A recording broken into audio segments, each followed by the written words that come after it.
Hello, little one, and to all you cool cats out there, I am Jazz Chicken, and this is the Super Nintendo! Stay calm. Concentrate on the screen.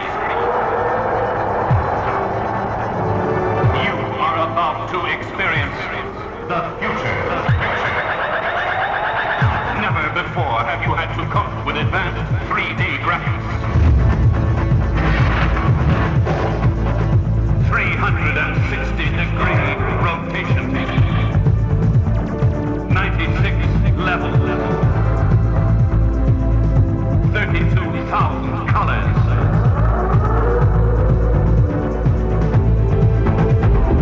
Even more enemies.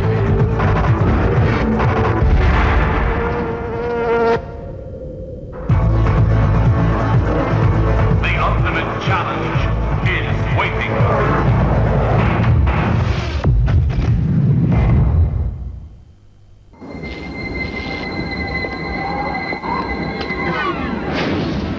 Decide to step up to this kind of power, this kind of challenge, this kind of flying, crashing feeling.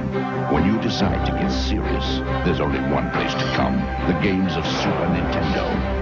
No one else creates this kind of experience, because no one else creates these kinds of games.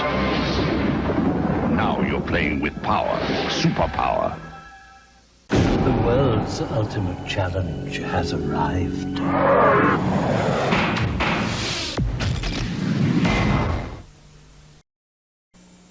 Big, stylish, and now one of the best values in America. Just for a limited time, buy the Super NES Super Set and get 5 complete Mario games standard. Mario!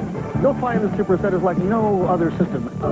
In performance, handling, and Mode 7 control, you'll get Super Mario World, and for $3.50 in postage, Super Mario All-Stars free with 4 Mario games in one. Mario. So stop by your Nintendo dealer today.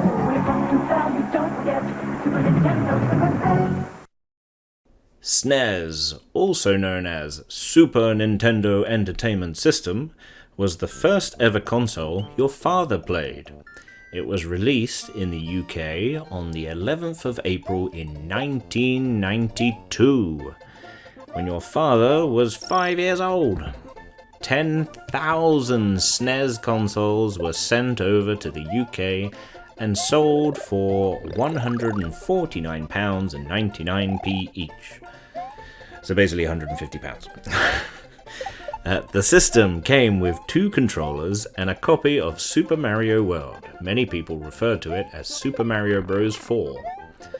They eventually replaced Mario World with a different choice of free game when purchasing a SNES, but these were very rare to find.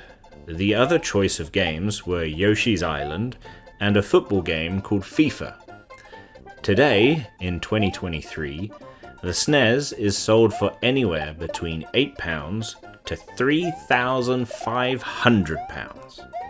£3,763.70 for the Yoshi's Island bundle. A bit of a strange amount there, but yeah. And a whopping £9,025 for the FIFA bundle. Not because it's a good game, mind you, which it isn't. It's a terrible game, but because of how rare it is. Mario World and Yoshi's Island are so much better than FIFA. So, going by our little record here, it seems that the SNES has set the bar very high for first place in our price list, yet in the video game division, Tetris is still in the lead with £1,100 more than Super Mario World. As your father had the Super Mario World bundle, it was no surprise that Super Mario World would be the first game that he ever played. The game back then, originally, was completely free because it was sold as part of a bundle with the SNES console. I tried to find an individual price for Super Mario World, but there didn't seem to be any information available. On average, SNES games cost about £44.99, so I can only assume it was roughly that price if sold separately. Today, in 2023, Super Mario World is sold for anywhere between £1 to £400, almost double the price of the Game Boy from the previous episode. The SNES is an upgrade from a previous system known as the NES, aka Nintendo Entertainment System. So why add the Super to NES with the next console? Well, it was during a time known as the Console Wars, where many companies were trying to outdo each other. The strongest contenders out of it all was Sega, with the Master System and Mega Drive, also known as the Genesis in America, and Nintendo with the NES and SNES. The Master System and the NES were known as 8-bit systems, whereas the Mega Drive and SNES were 16-bit systems. But jazz! What's the difference between an 8-bit system and a 16-bit system? Well, without going through all the boring technical nonsense, basically, an 8-bit system refers to its graphics holding a maximum of 256 colours that can be displayed at one time, whereas the 16-bit console can display 65,536 colours, which is a huge upgrade already. Not only that, but 16-bit systems are capable of producing higher quality music,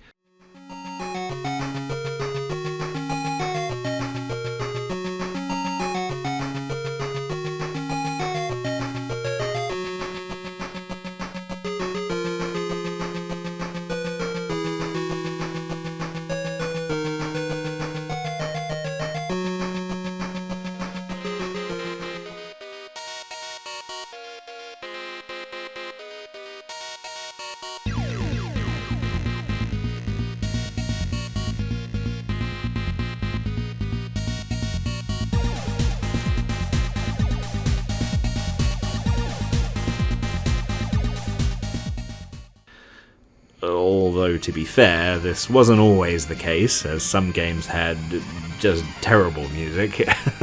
But that's more the music producer's fault who helped create the game than it was the system's fault. A 16-bit console also provided a smoother gameplay experience with less lag and better button responses from the controllers. Despite this huge upgrade, mind you, it still caused a large outrage among parents in America. I'm unsure about the UK or other areas across the globe, but I can only assume many other parents were upset too by the release of the SNES. Many news reports spoke about how parents were disgusted they had to buy a new console for their child just so they could play the new Mario game. This is an outrage! Why can't they just release it on the other console? Why must I buy another console just to play Mario? Well, because the NES is an 8-bit console, and the SNES is a 16-bit console, making games greatly improved. Bits? Bits? Stop talking out your willy for 1 second and tell me why I can't just get Mario for the NES! I don't have a willy. That's it! Where's your manager? I want to speak with your manager! I am the manager. No, you're not! I am. It says it on my... Lies! Lies from your mouth! The video game industry is hotter than ever this season, and one good reason, Nintendo has introduced some hot new toys. But have things gone a bit too far? This evening, Ken Shockney wraps up a special report on Video Mania. Does this really have to cost this much? Where should the anger be directed? Not at the parents, but at the manufacturer. So it has come to this. Therapy sessions for families whom you could call Nintendependent. First of all, the peer pressure starts. I feel maybe exploited. Psychologists' offices might get more crowded this holiday season. Just in time for Christmas, the Japanese toy maker Nintendo has come out with a new set of electronic video games. At $200, a Super Nintendo setup costs twice as much as the old system, and you can't mix and match. For the money, the company promises better pictures, sound, and adventures. Some of the new games look like updated takes on fairly well-known formats. In the racing game of F-Zero, you're in a futuristic race car. Oh, I guess I should watch where I'm driving instead of talking. The 3D effect, as you can see, is pretty good by video game standards. This is a nice clear stretch, even if I am in reverse. Let's see if we can't turn the car around right about now. If you're a real good player, meaning you've got the skill of a 9 or 10-year-old, you can even try to jump your car. But look out, if you miss, the game lets you know your status. Some parents are refusing to be taken in. I'm going to say no, and I'm going to explain to him how people market things to make you spend more money. Nintendo controls 80% of the video market, though some game players prefer the pictures of its competitor Sega. But no matter how you play the game, or which game you play, things definitely have come a long way since Pac-Man. Ken Shocknick, Channel 4 News. The Nintendo system is out. For those of you who follow the Super Mario series, you'll be glad to know Super Mario 4, called Super Mario World, is now on the shelves. But as Deborah Snell found out, you might not like what you hear when you go to buy the game. Shipments of the new Super Nintendo system are making their way into stores right now, with explosive television marketing letting people know they're here. New Super Mario World, created especially for the Super Nintendo Entertainment System. That's the catch that may take many Nintendo maniacs by surprise. You have to buy a completely new hardware system to play the new Super Mario 4 game. Why can't you just buy the cassette? Because it doesn't play in the regular one. You have to buy the Super unit. Who's doing that? Well, 12-year-old Vahid Holsapian is for one. I saved up with my allowance.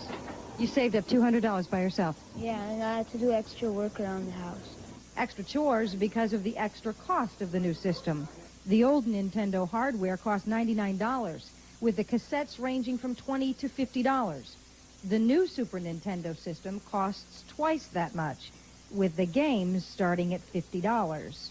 Well, I was going to get it, but I don't want to spend that much money. He has a Game Boy, and now he has the Nintendo, and now he'd have to have another unit just for that one game. It doesn't seem right. There's no question now that Nintendo has really taken off and millions of fans are waiting for the next game, that parents might be upset because the new game is going to cost twice as much. But nevertheless, there is still a real interest in Super Nintendo. This store, in fact, has a waiting list, and they haven't even gotten the game in yet. We had a lot of requests for it before it came in, and we had a list waiting for them. So when it came in, they were all sold. We sold 28 in 2 days. Workman admits while people were turning upside down for the new Super Nintendo system at first, the craze has slowed down a bit. But with 65 million regular Nintendo players, the more advanced Super system is bound to have its followers too. If the dangers Deborah of monopoly Snell, seem Channel 9 News. far-fetched, consider the case of video games. We're continuing to maintain our retail sales plan at the $4 billion level. 4.5 million units in hardware, 45 million units in software. The SNES continues to have a unit sales projection through December of 2 million units, with 6 million units of software projected for The men sitting in this room control the American video game industry. Nintendo, the most successful Japanese company in America by at least one measure. Nintendo controls 85% of the U.S. video game market. We can't underestimate the value of 60 million players. And Toys R Us, the world's largest toy retailer. Are the lion's share of the business facing. They're meeting to plan for the all-important Christmas season at the annual Consumer Electronics Show in Chicago, the most important trade show in the industry.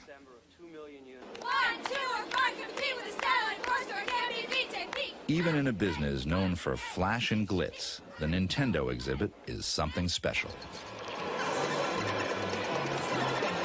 A $6 million display of pure market power. Nintendo Entertainment System is the frosting on the cake. To marketing vice president Peter Main, selling Nintendo is easy. They come, they try, they like, and they buy, and it's a fun business. Especially fun if there's no competition. Companies that try to compete with Nintendo have an uphill fight. When you're the batter, these control moving yourself forward and backward. Dan Van Elderen is the president of Tengen, one of Nintendo's few competitors. Tengen can't get major retailers like Toys R Us to even carry its products. Van Elderen says Nintendo is the reason. In a matter of 3 or 4 months, they were able to, one by one, contact all major retailers and convince them, or intimidate them, or induce them not to handle Tengen product. Richard Frick is also trying to take on Nintendo.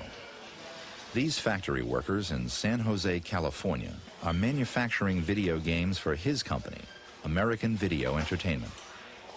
We can't match them dollar for dollar, but we can match them game for game. How many of the top 20 retail toy stores are your products in right now? None of the top 20 retail toy stores, none at all. Richard Frick says you can't buy his games in stores because retailers fear retaliation from Nintendo.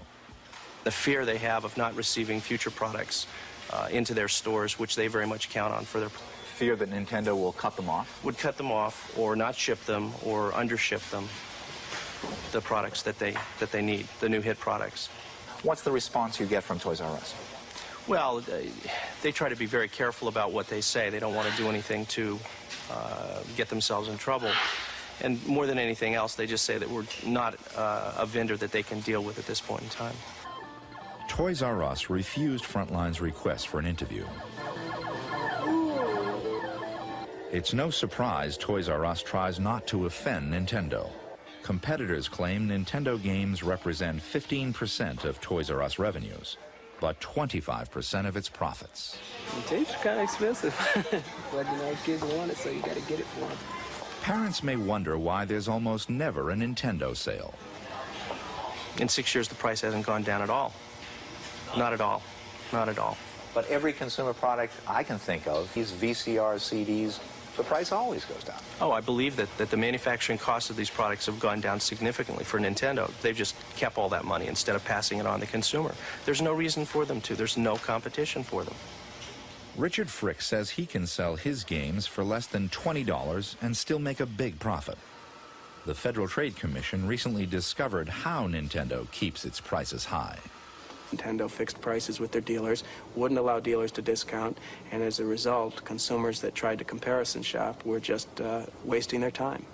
The FTC found Nintendo guilty of price fixing.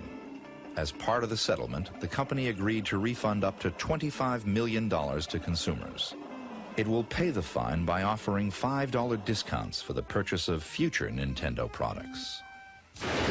Introducing the next generation from Nintendo. It's a bit more exciting, a bit more challenging, a bit more graphic, a bit more colorful, a bit more realistic, a bit more secrets, a bit more enemies, a bit more friends. And a lot more expensive. The new improved Nintendo system was introduced in the summer of '91. It cost twice as much as the old Nintendo. Now you're playing with power, superpower. Do you see that price coming down in the future where these games will not be that expensive? I'm not certain. There may be some prices below that. There well could be prices above that. Nintendo of America denied Frontline's request to interview its president, Minoru Arakawa. I think his English is fine, but I think he's a little bit shy, and I think he would rather have some of his other people conduct the interviews. Howard Lincoln is senior vice president. We decided if we could make a video game system with quality games, that we would be successful. We took that gamble, and now I think it's appropriate for us to reap the rewards of that gamble. That is capitalism. Everything that's on the shelf, Nintendo. There is absolutely no competition to make the prices cheaper, and that is one of the reasons why Nintendo is afraid of us, is we have an alternative source of product that's completely legal, that plays well, and they don't want to have any competition at all. That's what a monopoly is all about. Nintendo doesn't have anything to do with the choice that retailers make as to what products they're going to carry. And there is absolutely no evidence that I'm aware of that Nintendo has kept any of these other companies out of the marketplace. While Nintendo insists they have done nothing wrong, Frontline has learned of several active federal and state investigations examining evidence that Nintendo has monopolized the video game industry. The message that's being sent is that if you want to play in the Nintendo world, you need to play by Nintendo's rules. And if you don't want to play by Nintendo's rules, it's going to be a very, very hard struggle.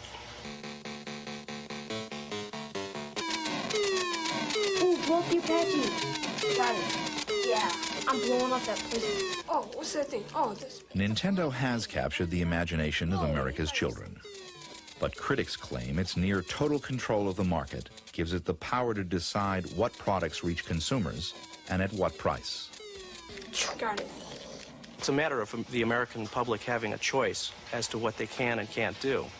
Suppose Sony decided to take and make all of the Columbia Picture movies compatible only with Sony videotape players. There would be a situation very similar to what Nintendo's trying to do with us. When you start applying that to movies or books or magazines or TV shows, I think it's very clear how that can be really significant. Control of the video game market has given Nintendo the opportunity for immense profit. Its cash reserves alone exceed $1.5 billion. But money is not the only measure. The reason to be in high-tech industries these days is not to make a profit. The reason to be in high-tech industries is those are good jobs for your people. At Nintendo of America headquarters in Redmond, Washington, most jobs aren't exactly high-tech. There are no manufacturing jobs. All Nintendo games are made in Japan. The only work involves loading and unloading trucks. A nation that doesn't make anything is a nation that has a pretty poor spirit. Any problems yet? No, not yet. Seems to be running pretty smooth. That's good. Nintendo of America doesn't produce games, but it does have a research and development group. We're roasting him. This is an R&D team at work, only they don't really develop games, they play them. Most of the R&D is done in Japan. You get a second star now. Nintendo Gameplay, this is Sean. How can I help you? The largest number of workers are game counselors. They log 150,000 calls a week. Continue to the right until you get to this real big drop-off. That's when you want to use the umbrella. Looks like sort of like a balloon with a plus sign on it. You want to try to shoot for the head. Well, then you have to go and fight Astos. If you go down to the bottom right-hand corner, you can walk through the wall. You want to freeze him by hitting him in the head. Oh, okay. Okay, but then you want to spear him kind of midway through his body. All right. So it kind of cuts him in half, basically. All right. Okay? All right, that's cool. Is there anything else I can help you with? No, that'll be all. Thanks a lot. You got all that then? Yeah. Okay. All right, bye. Thanks for calling. What's weird is when searching for prices in the UK, the NES cost £150 and the SNES was apparently the same price. If anyone in the UK remembers how much they paid for their NES and SNES, please let us know in the comments, as there was not really a lot of information out there about the release prices. In America, however, I got some mixed information. It would seem the NES cost either $90, $150, or $180. But this may be because it came with perhaps a bigger bundle of stuff, and the SNES cost $200. So to go from $90 to $200, I can understand why parents were concerned due to the large price increase.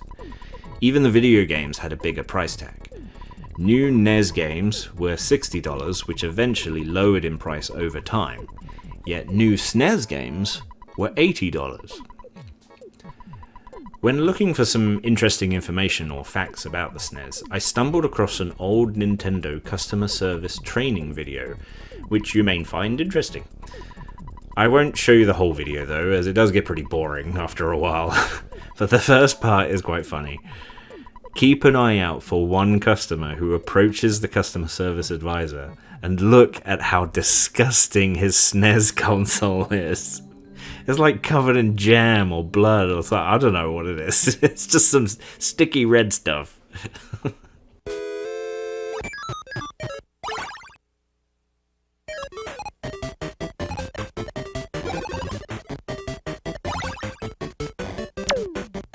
You work hard. You do a good job. You're nice to your customers. Why then must you suffer the headache of returns? Excuse me, I'd like to return this Nintendo. Who do I talk to about that? Tell you what, you'll need to go right back there to the electronics area and they'd be happy to help you. Oh, gosh, you know, I haven't really got a lot of time. Could you take care of it Yeah, here, I'd please? love to, but I can't. I need to send you to electronics right back there. They'd be happy to help you. All right, thank you. Hi there. What can I do for you? Customer service sent me over to talk to you, to give this to you. If you take a look at it, I don't know what's the matter with it. It was working, and now it's not working, so I'd appreciate if you, you know, take a look at it. I'd like to get an exchange for it if I could. An exchange? Yes, sir. Well, do you have... Well, I guess I'd better take a look Why at it don't you here. take a look at it? Yeah. That's right. Thank you. Do you know what's on here? No. I mean, the kids couldn't have done anything. I mean, they're good kids. Sometimes they'll put soft drink or something on there. No. It's not soda pop. I don't know. Certainly. It was fine. I would just. I'd appreciate it if I had an exchange on it. I have an appointment. I got to get going. You know, I'd really like to help you out here, but I don't. You know, an exchange. Listen, you guys have been great in the past, and I'd, you know, you've always taken care of me, and I'd appreciate an exchange. But, you know, the warranty does specify that you have to keep it really clean because it doesn't work if it gets dirty. Some people will go to great lengths to return an abused or an out-of-warranty piece of merchandise. What are you supposed to do? Tell them what you really think? Of course, you can't do that. And how about the customer who tries to bully you into taking back something you know isn't broken? These guys are a real problem. You people amaze me. You really amaze me. Your quality control people, they just have bats in the belfry. Bought this Game Boy yesterday, took it home, nothing. Absolutely nothing. No picture. I'm pretty sure it's the EEPROM, so if you just want to take a look at that, I'd fix it myself, but I don't really have the tools, so I'll take my money back if you... I'm sorry you had a problem. There's nothing at all, huh? Nope. Well, let's see. EEPROM. Power on. Battery looks okay. There's the tone. And give it a moment, and... Got the music. Uh-huh. Here we go. I think this is probably the problem. Yeah. Just needed to turn up the contrast a bit. How's that look? Oh. Of course, the contrast. I think that was probably my kid didn't... I'll take it. I'll take it. You'll take it? Yeah. Okay. And what about the nice guys who actually have a legitimate problem? In many ways, they're the toughest of all to take care of. To bother you. The controller doesn't work. Oh. There's a picture, but there's no action. Probably I didn't read the instructions right. I'll just take a look here and see how it works.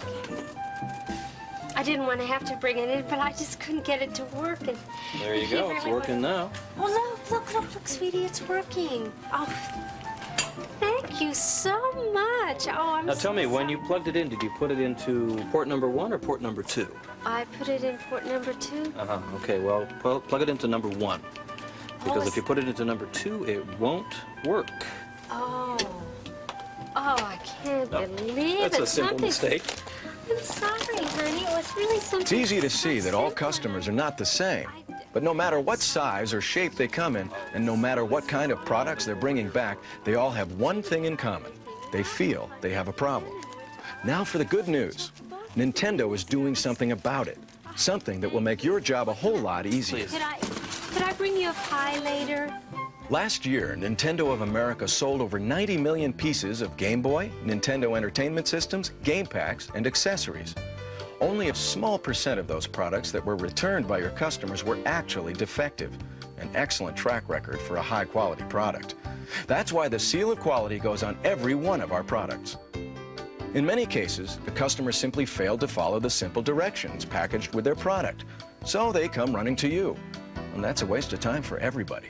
But what are you supposed to do? You're not a Nintendo mechanic, you're a customer service specialist. Well, Nintendo has the solution to this dilemma. Next time one of your customers comes into your store with a Nintendo product after you've sold it, you'll have the answer. What can I do for you? Well, I'm having a little problem with, my kids are having a little problem with the Nintendo system. All right, let's take a look at it and see what the problem is. Well, it just seems to be a solid color on the TV screen.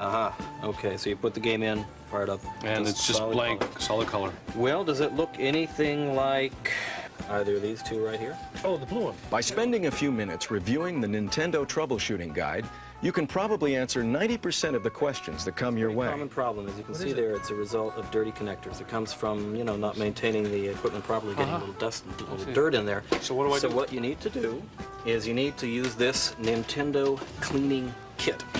It's just like cleaning the heads in your VCR. It goes in there, cleans up the connectors there, cleans up the connectors inside the game packs. You're all set. Back in business. That's all I need? That's all you need. Terrific. How much is it? It's $11.95. Why don't you take this service brochure with you, too? It'll help you if you need to troubleshoot anything in the future. Okay, and if this gives you any more trouble like that, I recommend you call the Nintendo World Class Service Consumer Hotline. It's got a toll-free number there on the front of the brochure. Great. Or you can call the, the local service center. Their number here is 555-3700. Thanks, Jim. Hey, come back and see us again. Another interesting fact is that most Super Nintendo systems turned yellow after a while. Now, that didn't mean that there was anything wrong with them. It simply meant that Nintendo, they could have chosen a better type of plastic. Basically, after being exposed to ultraviolet light or heat long enough, so basically sitting in the sun or whatever, the plastic on the Super Nintendo would begin to discolor, and that's what then turned it yellow. Lastly, I found something that I didn't even know existed, and maybe some of you guys didn't even know existed either. Nintendo released a very special TV, but only in Japan. They didn't release it anywhere else. And it was called the Super Famicom Naizo TV SF1. Naizo translates to the word built-in. And as such, it was a TV that had a SNES built into it. Which you wouldn't have seen anywhere. There's no console that I've heard of that is actually built into the TV. Playing Super Nintendo games on one of these TVs supposedly made the picture look superior in comparison to TVs with the Super Nintendo simply plugged into it. The cartridge slot was on the top, and the Satellaview feature was easily supported. Well, that's all we have time for today, but stay tuned, as our next series of videos will focus more on the video game itself, along with a full playthrough. But until then, be good, look after yourself, and I will catch you cool cats later.